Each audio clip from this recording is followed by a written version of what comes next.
So, good morning, everyone, and welcome to the Women's Coffee Club.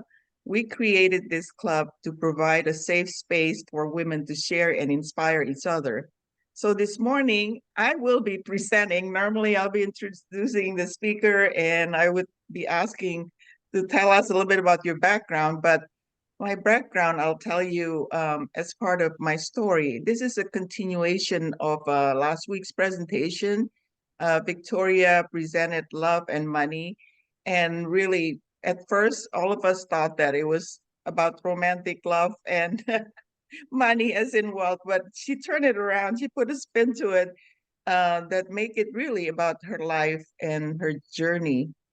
And I think that we're here to support each other.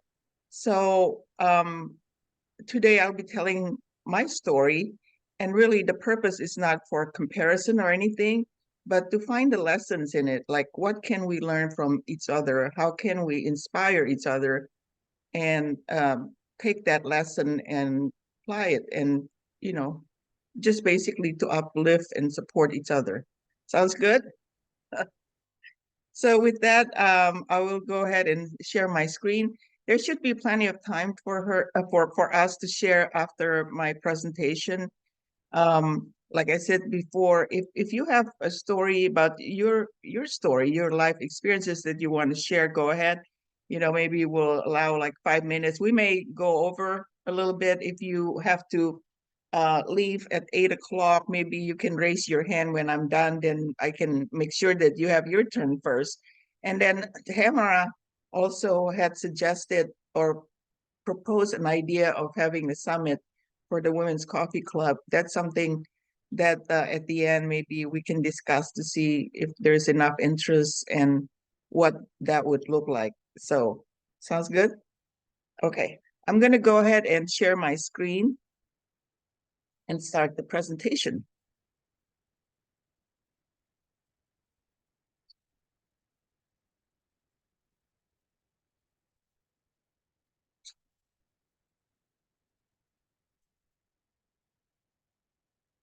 See, I've never done this with Canva before, so Go on to the bottom line. On the bottom right corner, there are two little, oh, there you go. You got it.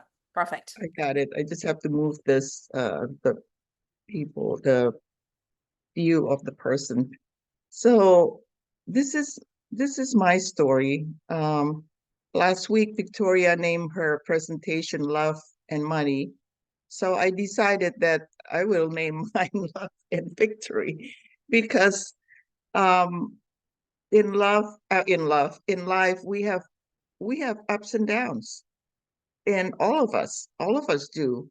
So it's like, how do we navigate life? And you know, in my case, it's really how resilient and persistent play a big role in restoring my life. I did have my own setbacks, but that's just part of life. So let's see. So my story, I was born in, many of you probably know, I was born in Jakarta, Indonesia, at the age of 8 or 9 when I was in the third grade. I knew that I wanted to go to the United States. I don't know how I knew that because that was pretty young. My parents and grandparents immigrated from China to Indonesia, so I was born there. And so my parents put me in a Chinese school to make sure that I don't forget the language. But then when I was in the third grade, the government closed down the Chinese school because of political reasons. And then my dad hired a private tutor to teach me Chinese. And I said, no, I don't want to learn Chinese. I want to learn English because when I grow up, I'm going to America because that's the greatest country in the world. And so that was what I put it in my parents' mind that that's what I wanted to do. I have no idea how much it costs or if they have the money to do that. But um, I think if you put your mind, your focus, if you want something and you work toward it, I think that's kind of, this is just the lessons I'm trying to get into, is that my parents knew I wanted to go to America because I continued to persist after that. And I did my part. I wasn't the brightest student in the class, but I made good grades, and I hang out with kids who are very smart, smart kids in the classroom. So so I, continue with the school, and then at the end of high school, it's very common in Indonesia for parents who can afford to send their kids abroad to go to school that they would go to different country. And the brightest student in the class, Ruthie, my friend, she said she wanted to go to the United States. My best friend Mel, she was going to the UK, was going to go to school in London, and then another one in Australia. So Ruthie wanted to go to the United States. So I said, Ruthie, could I go with you? But anyway, making story short, I ended up going with Ruthie, arrived in Sacramento. My parents gave me $4,000 to go to the United States. That's not a lot of money. That's probably enough for the first semester, maybe half the year, the first semester of tuition and the um, housing, the apartment. I shared an apartment with Ruthie.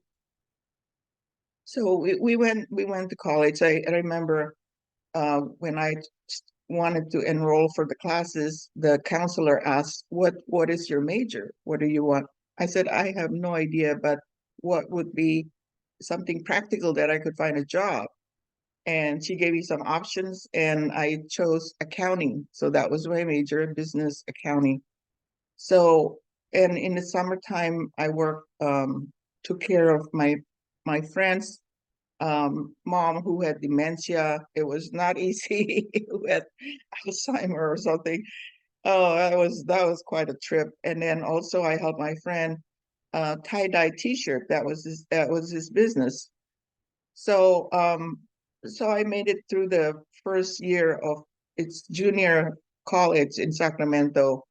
The money was enough to pay at least half the year, and plus I worked, so then enough to pay for the year. And then Ruthie moved to a four-year college in Central California. It was California State University in Turlock. It's like 2 hours south of San Francisco, and I transferred there too. And my first year of college, I met this man who became my first husband, and so we dated. I was in the library, and he was passing out some flyers about this Bible study, and I noticed that the house where the Bible study was where Ruthie lived, and so I ended up going to the Bible study and ended up dating him, and that was my story with my first husband. And while in school, I had to work because I didn't have any more money to pay for the foreign student tuition is very expensive. So I bought a bicycle at first, didn't have money to buy a car. The first job was cutting vegetable and bussing table. That was my job. And then I find another job to be in a basically restaurant waitress, that kind of job. I cleaned the house of my professor. My faculty member needed his house cleaned, so I did that. And basically, during the day, I would work as student assistant at school. The first job was working for the physical plan to basically carry. I would be carrying tools for the engineers. So basically, being an assistant of the engineer fixing things on campus, maintenance. And then after that, they hired me to work in the office of physical plan, filing and typing. And then I thought, I need to be strategic about this. I need to start um, doing things that would help me with a job. So I applied a student assistant job in the accounting office, and then next to the accounting office is the payroll office, and Romy was there. Romy was my catalyst. So my first catalyst was Ruthie to get to the United States. And the second catalyst is Romy, is this German lady who hired me in the payroll office. Not only did she teach me to do payroll, but her office also does budget for the university. So I worked for her doing the budget process and all that. She paid me the highest, I was the highest paid student assistant on campus. This was like $4.79 at that time per hour. But the experience was invaluable because when before I graduated from the four-year college for my bachelor's degree, my Paul, my first husband, he decided to move to San Diego to go to San Diego State University, and Romy told me that there was an opening at San Diego State University to budget. It's a budget analyst position. I applied for it. They interviewed me first time. They called me back for the second interview, third interview, which was including a test. I passed and they hired me, San Diego State. But throughout my college years, basically, I go to school, I take classes. In between classes, I work in the office in the payroll and accounting in different capacity as student assistant. At night, I would be working as a waitress. So that was just basically between working, going to school, working, going to school, and that was my life in college. But then when I get to San Diego State, that job, that budget analyst job, is a career job. It wasn't an entry level job. I got in because I was able to pass the test, and because Romy had trained me to do this budget work. So after a year and a half, I there was an opening for a budget officer position at the vice president's office. I applied for that and I got into that. So since then, basically my entire life was at San Diego State, and I was there doing the budget again, budget work, budget officer for the different department within business and financial affairs, and and then the university wanted to buy a phone system. I was reporting to a vice president, and he asked me what I knew about phone. I said I use it. That's about it. I don't know anything about it. So he assigned me to do this project, working with a consultant to buy the phone system, and then I was promoted as the telecom manager, phone manager, telecom manager, and then he kept giving me different department to report under me. And eventually I became an IT director, telecommunication and computing services, where I have different directors reporting to me. So I was very successful in my career and at San Diego State. And in the meantime, I started investing in real estate when I was in college. Romy said, instead of renting, why don't you buy a mobile home? Because the payment of the mobile home is really the same as instead of paying for rent. So Romy got me into this investing idea. So I bought a mobile home, a two-bedroom mobile home while I was in college, and that was my first investment. And then at San Diego State, I bought once I had enough money for the down payment. We bought a condo, and I forgot to say that right after graduation, and I got that job at San Diego State. I got married. Got married with Paul, and 2 days after we moved to San Diego, I started working at San Diego State. So basically, we didn't really have a. We went away for one night and then started working. So that was my thing. I started investing. I bought first condo. 2 years later, the condo appreciated, sold it, took the money, bought a house, and then I keep repeating that same thing, where a year and a half, 2 years later, the price went up, the price of the house. I pull money out, I invest it to the next house. I repeat the same thing again. Basically, when the price appreciated, I pull out the money. So I was buying real estate every 2 years. Um, I just keep until I have like finally I have like 10 real estate in San Diego, including 2 apartment buildings. So I was becoming very daring, and at this point, I and then in let's see, I'll tell you about some of the. By the time I have about that time, I have three daughters. I'm trying to move my slide here. It's not moving. Let's see. Hang on a second. I wonder why it's not moving. Okay. So what happened was I go to an investment club every month. And in 2007, this investment there was a realtor who was passing around a flyer.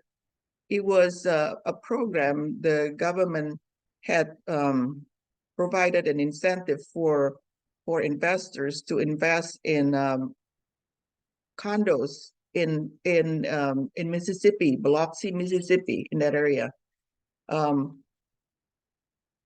This is post Katrina. Katrina is in 2005, and they it was at the 2007 is they were rebuilding. There were a lot of contractors who were working in the New Orleans, Mississippi area, and to rebuild.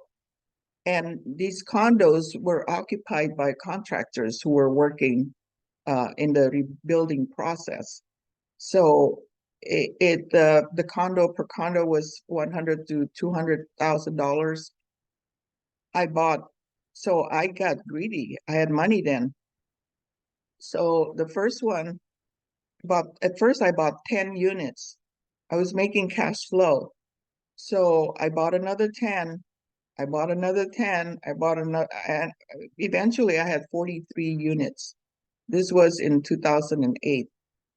And 2007, somewhere in that area, I was buying between 2007 to 2008. I bought 43 condos, but in 2008, the market crashed. The real estate market crashed in 2008. All housing prices went down. The contractors, a lot of construction project in the Mississippi area stopped because of the market crash. Banks doesn't make loans anymore. You have to be very, very qualified to get the loan. Real estate prices went down, contractors move out. So all my condos all of a sudden started to become empty. At first it was half empty, 3/4 empty. It was mostly empty.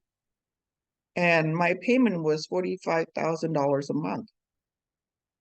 And I couldn't continue to keep it. I wanted to sell it, but the values has gone down so much that I couldn't sell these condos. So I was just devastated. My husband, I was the breadwinner in the family. He wasn't much help. He said it was a lot of blame game because he said it was my idea, blah blah blah. I wanted to do this and whatever. But anyway, so I didn't know what to do. I didn't know what to do. I had to let go of the properties because I couldn't make the payment. I kept it, and as long as I could. But I was like, I thought I was gonna die. I was just like, what we're gonna do? That's all the money we have. I put it into this, and um, just I didn't know what to do. So anyway, so I was IT director, and I go to conferences. I was on the board of directors, so I go to a conference probably every 3 months, and hang out with vendors and stuff. They wine and dine us because of our positions. And I still remember to this day, the conference was in New Orleans in 2009. This was in January 2009, right around the NFL NFC championship took place between New Orleans and the St. New Orleans and the Vikings, Minnesota Vikings. Vendors normally would buy us dinner. We had dinner at night with a group of vendors there in New Orleans. And after my good friend Peter, this is my good friend Peter, one of the vendors, he saw that I was super, super down. I was just like really, really sad about the situation, and I didn't know what I was going to do. And so after dinner, he said, "Hey," he pulled me aside and he said, "Let's have a glass of wine and let's talk." So he said, "Are you okay?" I said, "Not really. No, I'm not. I'm not okay." And he said, "Is your family okay?" I said, "Yeah, my family's okay." "Is your health okay?" I said, "Yes, my health is okay." "Is your marriage okay?" "Yeah, I'm okay. Marriage is okay. Family is okay. Paul and the kids, they're okay, even though Paul wasn't helping with the situation. I was kind of on my own. Our marriage was kind of like not in a good position anyway, and I was like a single mom, even though I was married. And he said, "Is your job okay?" I said, "Yeah, yeah, I'm still working." So he said, "What's wrong?" So I told him about this real estate thing where I said I had to let go of these properties because I no longer can afford to make the payment each month. He said, "No, don't he said, "Look, you're still okay. Look, everything is okay in your life. Calm down right now." And I said, "I'm gonna let it go, the properties." And he said, "No, no, call me every month. Call me every month, every time, you know." So he ended up becoming my support friend. Every month I call him, I said, "Peter," he said, "let's find an investor who you can unload these properties." He helped me look. I looked and looked for an investor who would basically, I would give away the 43 condos and couldn't find it. And he said, I call him every month. And finally, when it gets to closer to the end of the year, Peter said, "I'll promise you by Christmas, you'll be okay." He said, "All of these will be okay. And you just, so eventually I let go of the properties. I foreclosed all the property. I lost the money and my credit score tanked to like 500 something. It's a process that it's basically several years for this property to let go of these properties. But I think the lesson that I learned from this is that sometimes we have losses in our lives. We have things, and in this case, it's financial. Um, Peter's questions, is your family okay? What are the important things in your life? Your relationship, your family is still okay. So that's good. And your health is good. So that's good. Your marriage is okay. And at this time, my marriage was okay. So that's good. And I was still working. So I was still able to pay for things. Yes, it's a big financial loss. But really, in the scheme of things, sometimes we forget, we focus on the thing that's wrong at the time. But look at the big picture, look at the overall. I was still okay. I still have really the things that were important to me. So I lost that. That was my lowest point, and I thought I was going to die, and I just didn't know what to do. I did find an investor that I ended up transferring it to that investor. Basically, I give the properties, but then the investor kept it for another year and a half or something, and then he couldn't keep it either because he couldn't sell it either. So finally, they all foreclosed. So I lost the real estate investment. So a lot of the money that I gained from real estate investment, I lost it. That's around 2009 till 2012. But then my marriage was falling apart because of that and some other things. And so I ended up leaving my first husband in 2010, and then I decided to file for legal separation, which was final in 2013 because he needed the insurance, health insurance. I was the breadwinner in the family. So that's what I did because so when I move out, not only was I paying for the mortgage where he lived and the kids, I still have three kids there. The oldest was starting to go to college. The second one was also right around there. And then the third one was 13, Paula. So I left. And so, basically I had a broken marriage. Basically, I left. And so I was paying for the mortgage. I was paying for my rent. I rented a condo across the street from Paula's high school. And so she could walk because now I couldn't, the transportation is an issue after I left. And then another thing that happened to me was I had a great career until 2015. My boss decided to retire.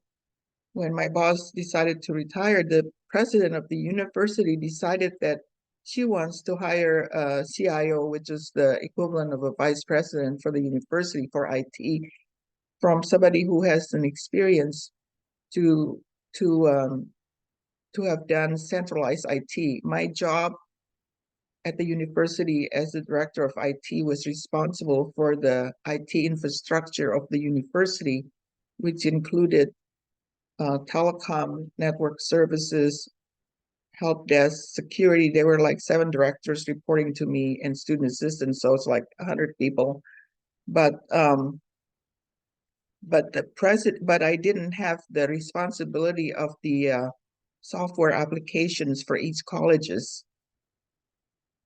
So basically, what I have was mostly the university IT infrastructure, but not the application at the college level. So the president wanted to have a CIO who has the experience of the centralized IT. So basically, they transfer me into a different position because they want to hire somebody taking my place, basically. I was devastated. Even though they didn't cut my salary, it was a demotion for me. I felt like it was a demotion. And so I was transferred. I managed a big university project, which was an IT project. And but that's another big loss. And I was just looking to get out by that time.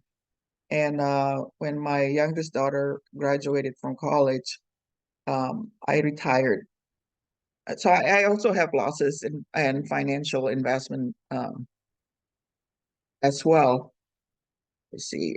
Okay. So did I? Okay.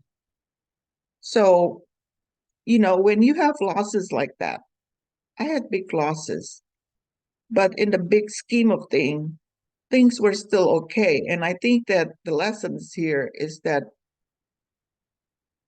when you have setbacks in your life, like how do you rebuild? How do you need to just move forward. You need to just not focus on the things that happen. And rather than I was wallowing, I was sad, I was that period from that time on to I think 2018. I was very, very sad because I have all these losses, so how do I rebuild? And after I retired, I went for a coaching certification by Mary Morrissey, Brave Thinking Institute. And she said, you need to focus your life in 4 different areas. Your relationship, your career or vocation, health and fitness, and then time and money freedom. These are the 4 areas you need to work on. And so what I did, was that after I got a divorce, like I said, I filed legal separation, which means it's the same as divorce, really, except Paul could still have my insurance, have the benefits. This was my first husband, Paul.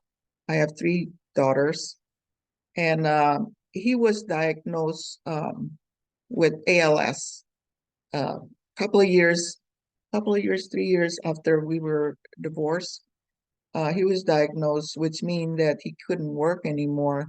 All his muscles starting to deteriorate, and just like he would lose his capacity to do anything really. Finally, he was in a wheelchair. So this picture on my right hand side, after he when he became hang on a second here. When he became disabled, my daughters, they couldn't care for him. He was not able to walk. He was not, it was like they have stepped in, they took him in into their home. uh, my middle daughter took him in, but then they couldn't care for him. And I was paying his bills. I was paying my own bills, and I was paying for his bills because he couldn't work. So I supported him. And I put him in the assisted living at first, and I paid for that too. Basically, I paid for all his expenses. And I take him to his doctor's appointment. I went to his events at the nursing home. um, every time they have like a, holiday occasion. This was Christmas. This picture was Christmas. I took my dad there and I visited him. He needed water for breathing, for his breathing machine. I would buy water because my kids were busy. So I took care of him until he died. He finally died in on July 16, 2020, during COVID. He passed. So basically, he was my dependent the whole time. I took care of him until he died. But in the meantime, um, I met Bill. I met Bill in 2014 at a single dance, and we dated, and I continued to take care of Paul. Paul didn't live with me; he was in a nursing home, but there was nothing, Bill knew about that, and he was okay with it. It was not really okay, but yeah, I said I didn't have a choice. That's what I wanted to do. So, and this was San Diego State when I retired. First time I retired was October 4th, 2018. My boss was the one with the suit, and the other three worked for me. It's a man's wool. I was in the, IT was dominated by males at the time. So these three gentlemen worked for me, my three directors there. And San Diego State University hired me back not long after I left to do a project for 1 year. So I retired again in 2020. So my permanent retirement was in 2020. So how do I what my manifested after I retired? After all that losses that devastated me, um, I was able to rebuild. And Bill and I decided we were gonna create a life together. And so after retirement, I moved to Vista, which is a suburb of San Diego, about 8 miles from the ocean. It's inland, but it's 8 miles, about 15 minutes away from the beach. And Bill and I bought this home in Vista. And I never had a luxury car before. Bill said, "Go for it. You retired. Go buy." And so we bought this Lexus in 2022. It's a 2022 Lexus. Bought it in November 2021. So, you know, um, we got married in December 2022. So it's like we've been married a year and a half now. And these are my three daughters right here. They're successful. The oldest is she got her PhD. So she's Dr. Melissa. She's doing medical research at University of California in San Diego. And then the middle one decided to become a um, she homeschooled her daughter. She wants it to be stay-at-home mom. And my oldest has 6-year-old and a baby just turned 3 months. And Sarah is she homeschooled her daughter. And then Paula, she is an engineer, software engineer at Microsoft.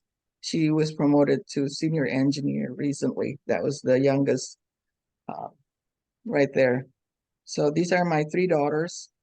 So this is my family, my new family, including Bill's son next to him right there. So, even with all the losses, I'm still okay. These are my three grandkids, my 6-year-old, the son, the boy, and then the 5-year-old Odie right there, and then the baby who just turned 3 months old. And my next, the four goals, what is it? Relationship, finance, um, health, and career. Career, I'm retired, and health and fitness, it's work in progress. I go to this gym probably 5 days a week. There's that row of machine that I use. I only stay there for 30 minutes, but this is work in progress. I still need to lose weight and things like that. But anyway, so I think what is the lesson here? What have we learned here? I think that happiness is a choice. It's not, you know, you can be in any space in your life right now.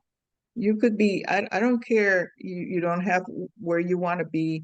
Happiness is a choice. Life will always have its ups and downs. I'm sure you have your own story, but focus on the big picture.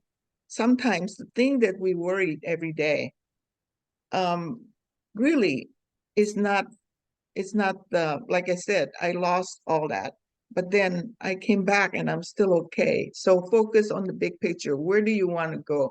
And just don't wallow on that things that your setbacks.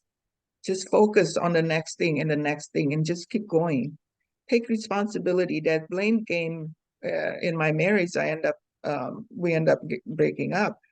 It doesn't help. Take responsibility and it's like focus on your response. What do I do now? What do I do now?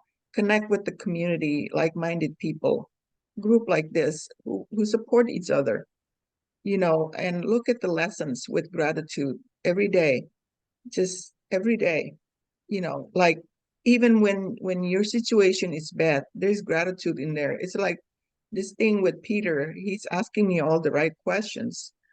If you think, oh my gosh, why did I not think that? My family was okay. Thank God. Thank you, Lord. My family's, well, I still had a job. My kids were fine. My marriage at the time was fine. It's like, oh my gosh, a lot of things were right, but I was focusing on my losses instead of my wins. What about if you just focus on that? Practice random acts of kindness. Victoria last week talked about the homeless man. I used to support this. I belong to the Indonesian Christian Fellowship when I was in San Diego. They had this fundraising every month. They sell food to support children in Indonesia who doesn't have whose parents don't have a lot of money, and to buy shoes, buy uniforms, buy school supplies and things. So when I moved to Vista, which is 30 minutes from San Diego, um, I continue to support them. I used to spend $50 a month to buy this food, to support that. So I just give $50 every month. Just things like that. I have a housekeeper, and from time to time, I would just give a raise without them asking me because I feel like they need it more with inflation and everything, and just do little things that I can. It's not much, but just little things, and just be resilient and persistent and go after your dream. I don't care what it is. I don't care. Like I said, this is not a comparison. Whatever your heart's desire, go for it. And how do you free yourself? Happiness is an inside job.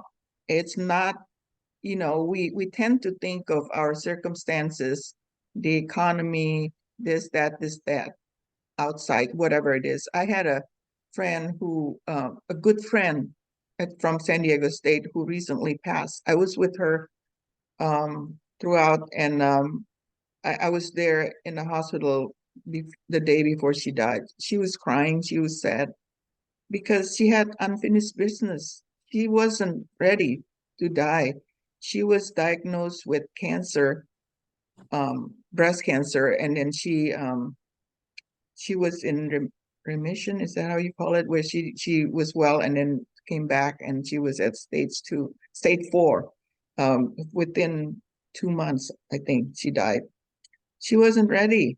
So what do you do to get ready? Make sure you don't regret anything. I think that's the worst thing, is that you get to the end of your life and then you have regrets. And things doesn't have to be perfect. You are going to fall, you are going to fail, and that's just a given. But what do you do? I think the most important thing is, what do you do? Like I'm right now, I'm simplifying my life. And so that when I go, I don't have regrets, and that my kids, that I'm not a burden for them. And also, lately I've been reading this book, listening. It's on audiobook. I don't know if you know this book by Michael Singer. It's the surrender experience. He talks about acceptance, like you live life and just follow the flow. What's really strange about life is that if you just follow it and you know surrender, kind of surrender, it's like surrender to God, surrender to the universe or whatever it is, and just kind of go with the flow. You know what? Things will happen that actually propel you. It's the idea of this law of attraction.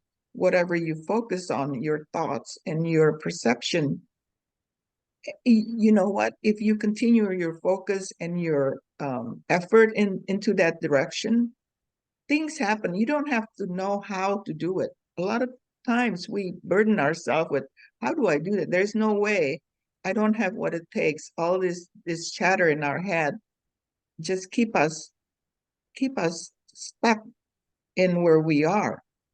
But if you just accept and surrender and just go with the flow, and practice mindfulness and gratitude, always have faith and trust in whatever you believe. There is a larger force than ourselves. Whether you believe it or not, there is a larger force out there that is, want to help you. And then, like I said, be mindful of your thoughts and perception, because your thoughts and your perception become your reality. Actually, that's the topic for next week by Stephanie. She'll be talking about thoughts and perception. But go after your dream. I don't care what it is, go after your dream. So in closing, um, this is the song from the Disney Pinocchio, I think.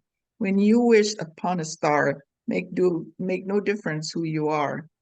Anything your heart desires will come to you. If your heart is in your dream, no request is too extreme. When you wish upon a star, as dreamers do, your dreams come true.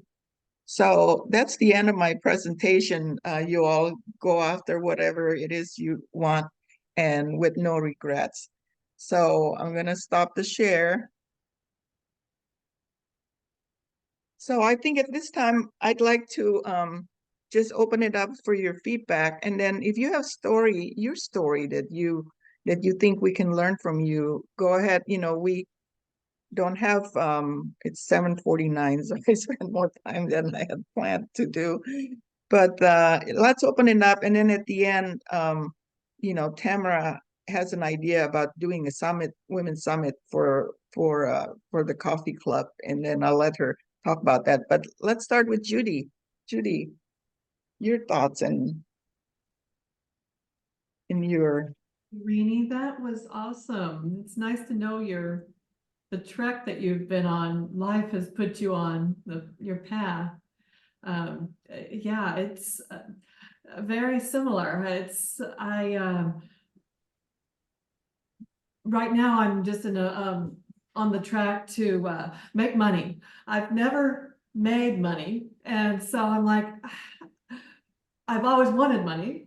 So it's like, okay, well, what is it? And so recently I've just been learning a lot about what you just said about it's an inside job. It's a total inside job. And recently I was introduced to Suzanne Geisman. She's previously a Navy commander and is now she calls herself an evidential medium. And so she was like, there would be no way you would ever tell me that I believed in some larger spirit or the I am and all of this, whenever I'm a Navy commander. And so it's been an interesting 2 years. I started in 2022 trying to figure out, I think I can make some money. I just don't know how. And so I started and I was introduced to Mary Morrissey with the Dream Builder program. And that was the very first step, Victoria.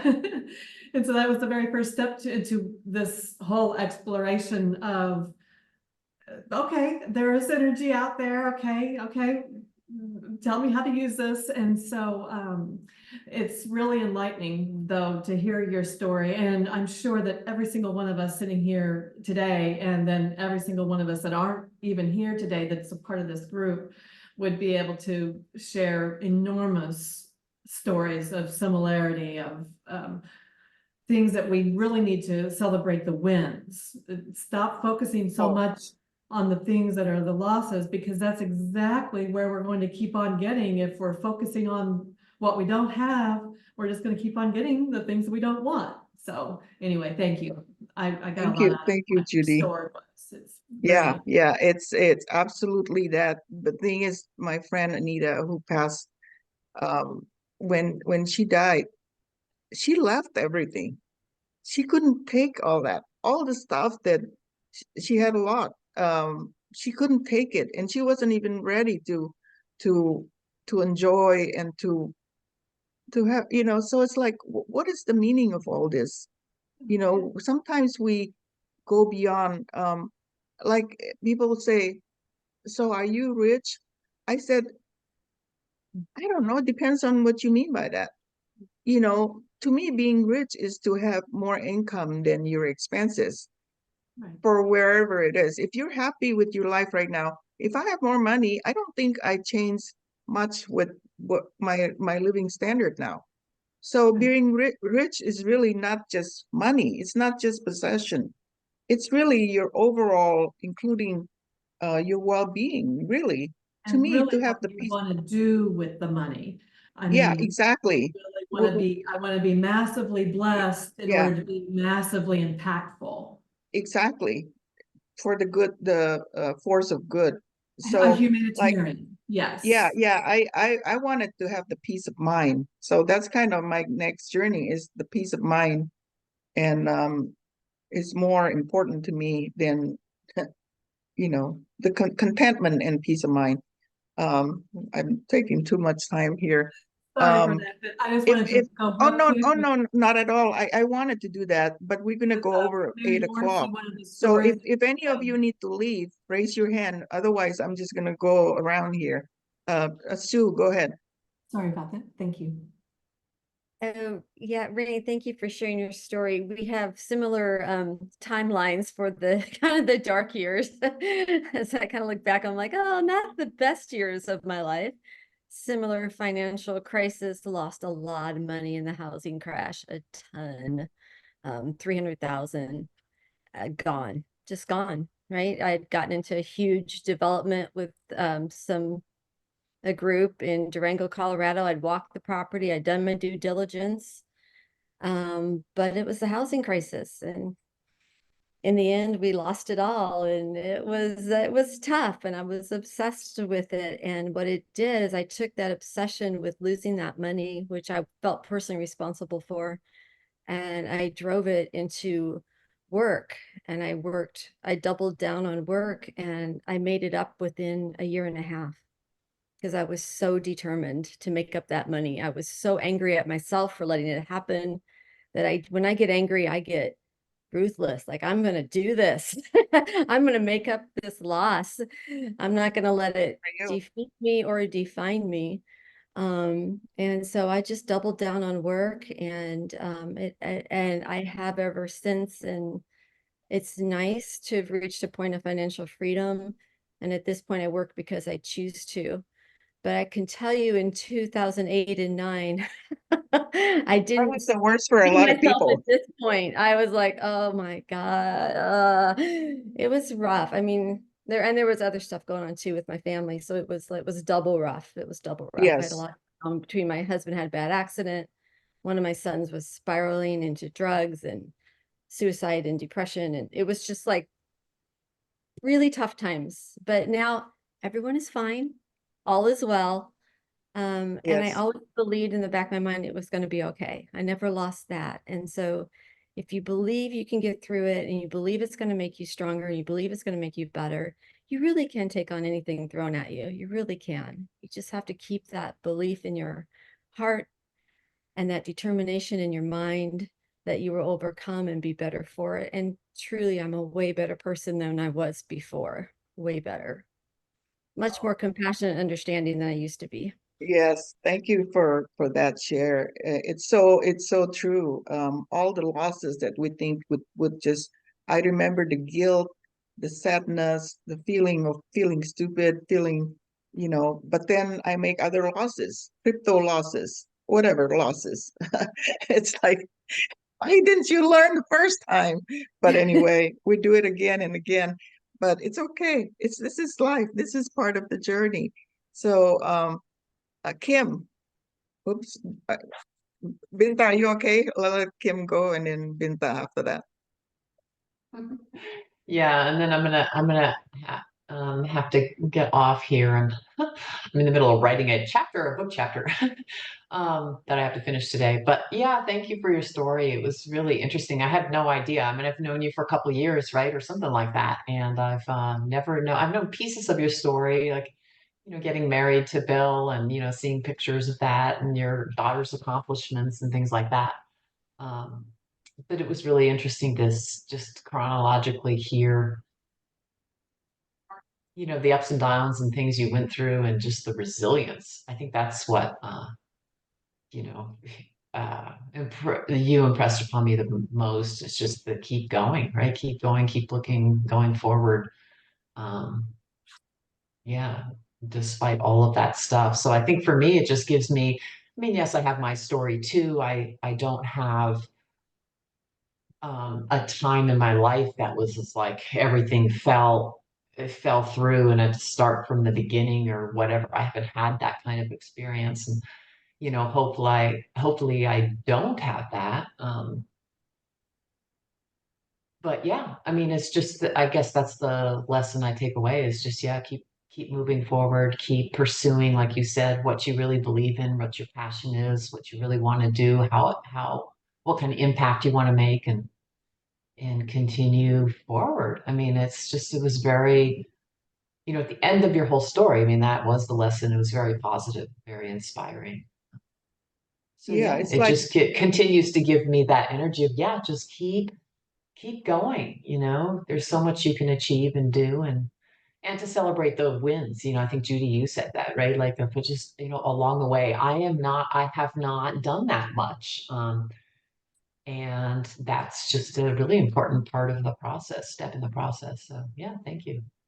thank you, Kim. And I think that to focus on what's important in your life, we forget. Yeah, We just focus on that thing that we lost over and over right. again. Or what's not working, Yeah, or yeah, and whatever, just keep even if keep it's not a keep going. loss. And I think all of you here in this group, I know you are like that too. You're determined. That's why you're here. So I see Tamara with her hands up. Go ahead, Tamara. I'm sorry, I have a little girl coming at 8 o'clock. Well, she's usually here about 8:10. So can I go ahead and just Yes, ask? go ahead. Okay. First of all, I love your story. And, you know, when you were a woman in a man dominant world and you excelled. As like looking at that, and I'm like, it's women like you that have set the pace and the opening for women all over the world to be able to be that strong, empowered person that can go out and do good in the world. And I love your heart. Oh, I love your heart. So I just want to say that. So I wanted to put a proposal out there for you women. So many of us are coaches, and it's important that we get our message out to the world. Just listening to everybody's messages, it's just so inspiring. And I am proposing that we do a women's workshop, like a summit. I don't know what I want to call it yet, but, you know, maybe we can all like talk about it together. We're thinking maybe 3 hours longer, depending on how many speakers we get. So many of us have our talks down pat, and we're ready to take it to that bigger scale. I believe that if each one of us posts on our Facebooks, Instagrams, TikToks, whatever, then we can get enough people to come and listen. And I believe that will help us get the feedback from the people that are in the midst of the problem so that we can start speaking their language where they're at. We're in this all the time where we're learning and we're listening to everything, and our language starts to change. So when I was thinking back to when I was going through all my stuff, and I'm like, yeah, my language isn't the same. So how can we connect with people using their language? And this would be a great opportunity to get some feedback on that. We can do it on Zoom, so we don't have to go anywhere, rent a room, spend any money. This is all just on Zoom. I have it already, so we can do it that way. And the only thing that would cost you is time. If any of you would like to participate, go ahead and DM me on Facebook, and can set up a time where we can all just kind of chat about it first, and then work it out together so that we can get this thing going and start getting you guys out there. And then we could this will be the first step, right? We're talking about steps. Like Riny was her first thing was a mobile home, and then she went to condos, and then she, bought a house, or went to a house and the condos, and just kept going and going and going. And I could just see this being a major event for all of us. And just wanted to get your opinions on that and see what you want to do.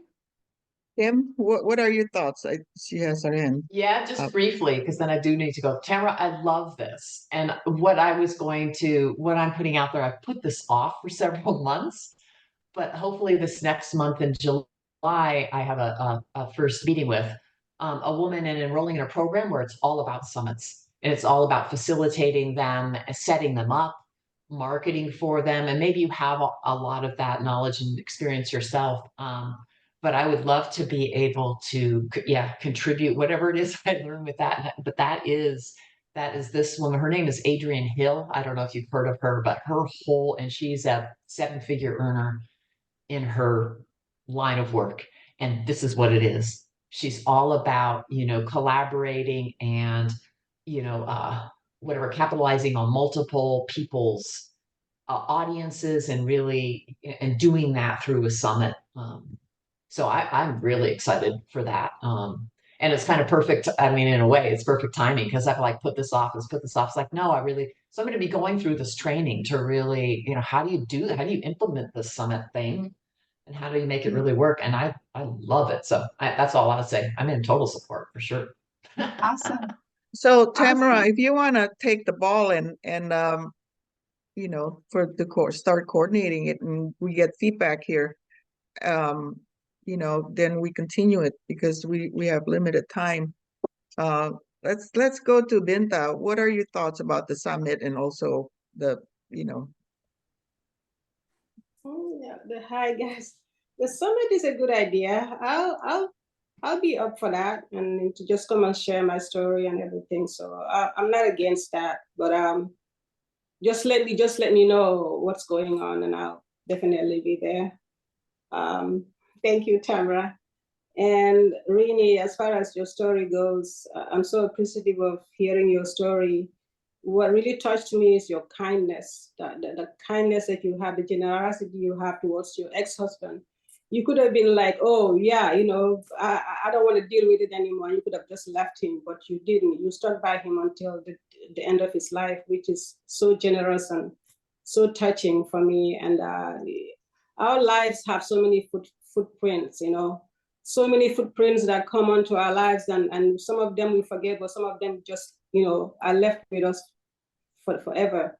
And for me, you know, it's just, I'm working on the awareness of everything that I have in my life, you know, like prosperity in all areas of my life. And that is exactly what you said about being grateful for what you already have. And so thank you. I'm just so grateful to keep hearing you and all of you here, because it makes me a better person. It makes me to want to do good in this world, and to make me want to pursue the things that I love, but do it in a good way, and to always serve people with the best products, and just share the love, the love and light in my heart. So thank you. Thank you. Yeah, it's not always about the money. Trust me, it's not. Yeah. So, Teresa, hey, I'm glad to see you here. Good morning, everyone. Hi, I'm so happy to be here, Rini. I love your story also. You are such an inspiration.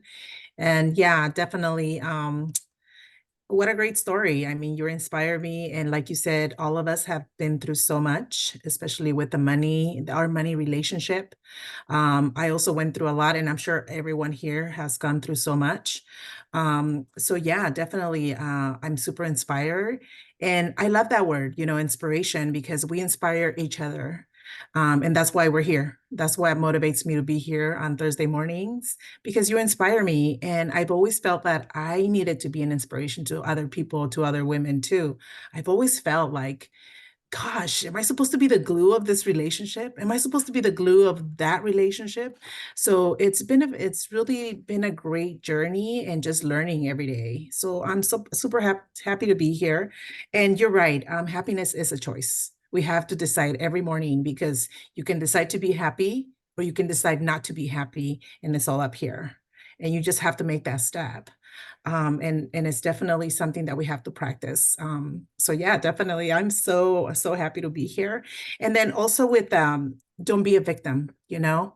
I think that that's what has helped me in my life journey, you know, growing up, being the child of immigrant parents, you know, and seeing them struggle, and seeing them going through so much, and being the oldest of six, and being the first to graduate from school, from college, and just motivated to just keep going and teach my boys that you don't have to be a victim. It doesn't matter. Well, it does matter where you come from, and keep it in your mind, keep it in your heart, but don't live there. You know, learn and move on, and just be greater and help people.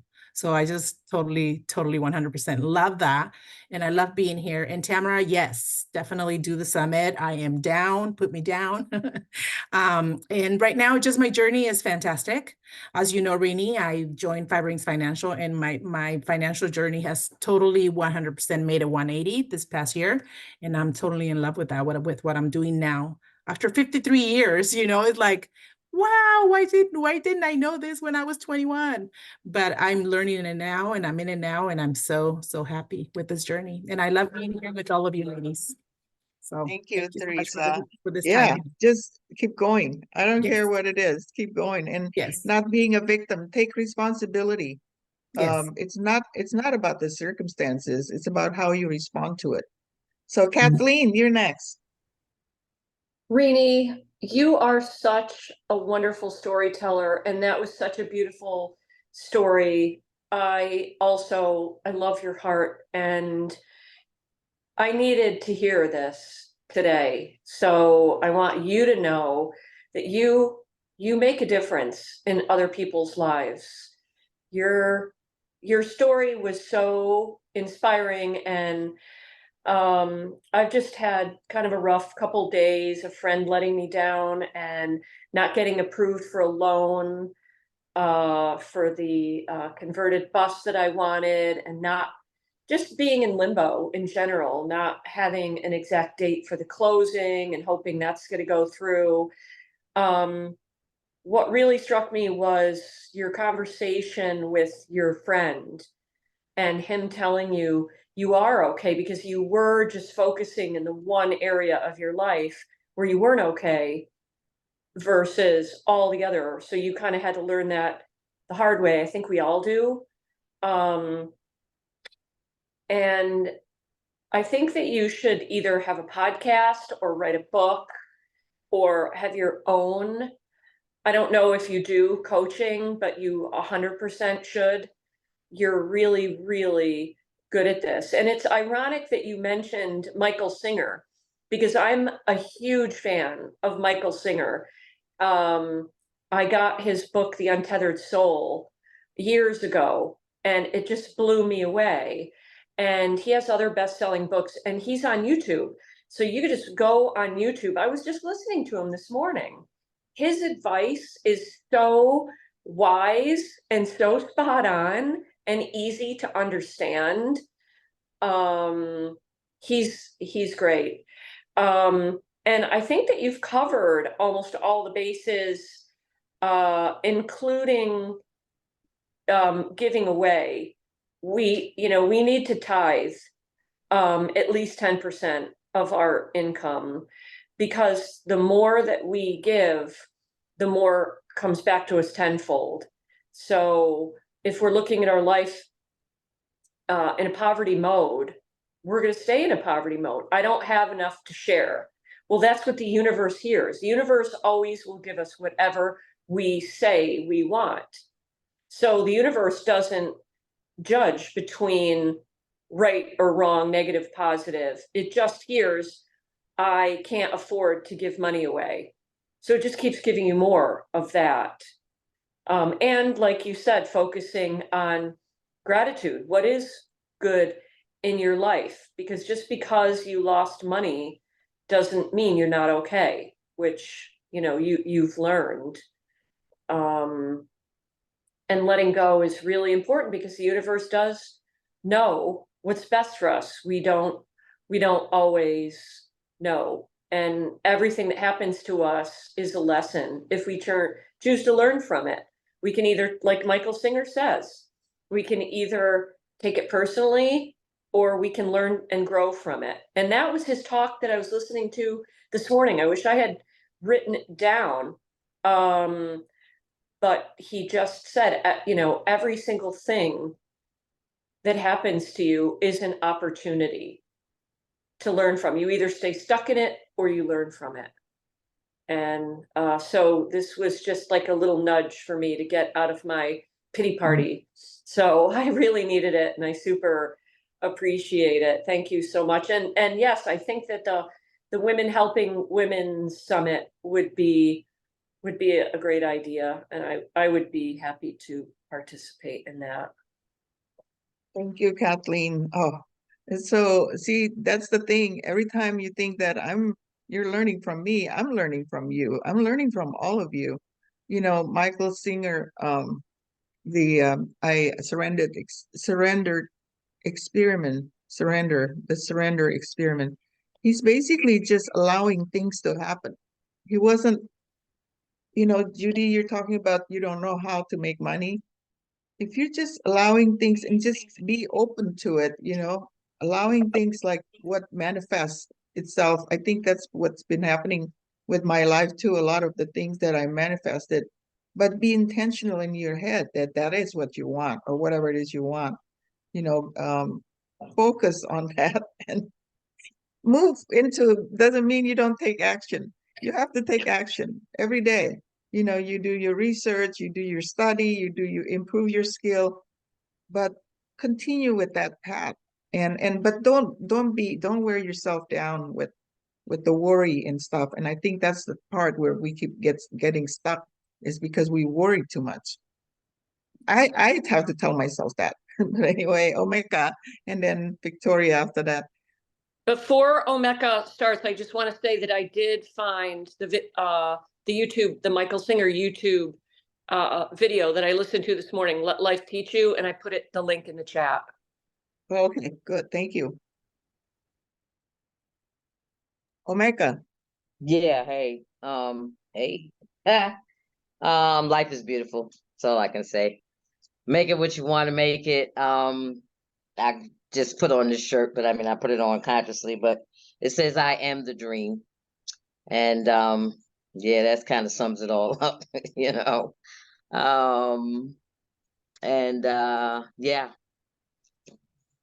Omeka, every your signs are attitude. everywhere. Signs are everywhere of wonderfulness. And we just have to look. Yeah, I'm that'd be interesting to say. I'm working on not working so much.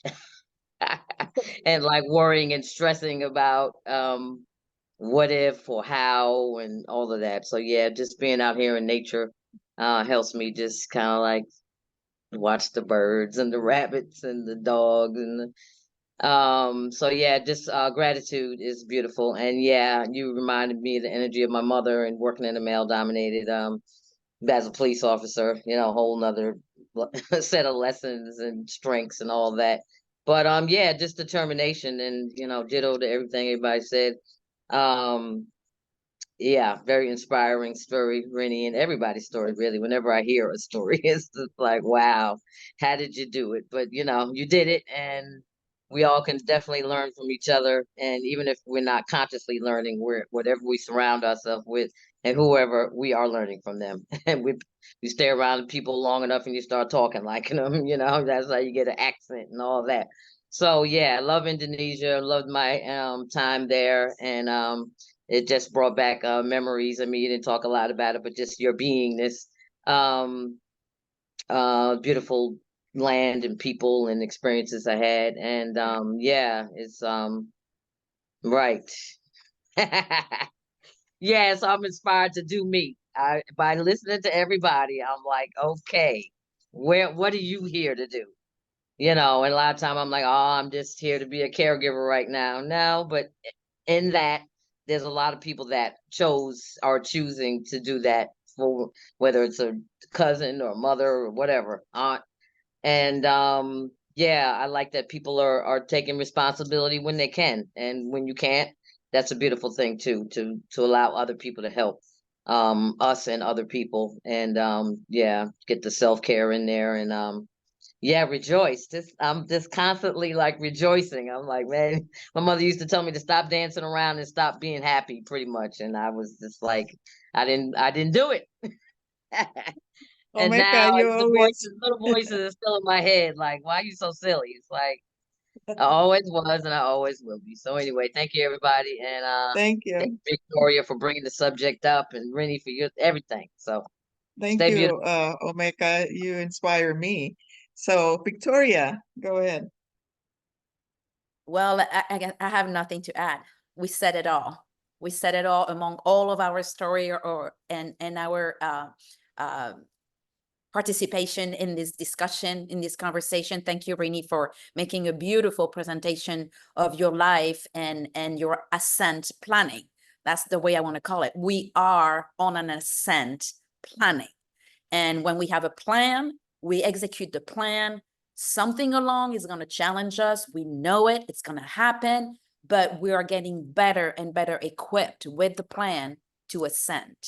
I want to say, because Omeka was right before me, if you had known Omeka just about 4 years ago, I'm going to tell the truth. When I saw this woman on Zoom, I'm like, what in the hell? Where in the hell this woman is coming from? She didn't have it together at all. Like, basically, I think you were losing your mind. You know, that's how I felt when I was seeing you on Zoom. And when I see you now, I'm not going to elaborate on what I saw. I'm going to elaborate on what I see now. The wisdom, the calmness, the planning, the execution. I mean, I can go on and on and on about Omeka, because I've been the witness of your ascent planning. And so congratulations. You've got all my heart on it. with Tamara project, I'm in for sure. I think it's a great idea. And I think that if all of us actually can go, like Tamara said, invite people to the Women's Coffee Club. As we see today, and for all these years, we have acquired such a knowledge and wisdom in expressing what needs to be expressed. It is huge. So even if it is your best friend, invite your best friend. Invite your best friend for next week. And whether or not they can attend the weekly, who cares? They will be the witness of somebody else's story, of somebody else's presentation. And like we all see, we are inspiring. We inspire ourselves. We inspire others. We are getting inspired by others. I mean, what a beautiful world. And that will be it for me. Thank you. Thank you so much. Absolutely, absolutely. I agree. I'll let Tamara know to coordinate basically everybody in attendance today. Pretty much agree that a summit is a good idea. You know, right now I have the schedule of the coffee club booked up through September, but I don't have anybody for July 4th because I couldn't decide if we want it off or we don't want it off.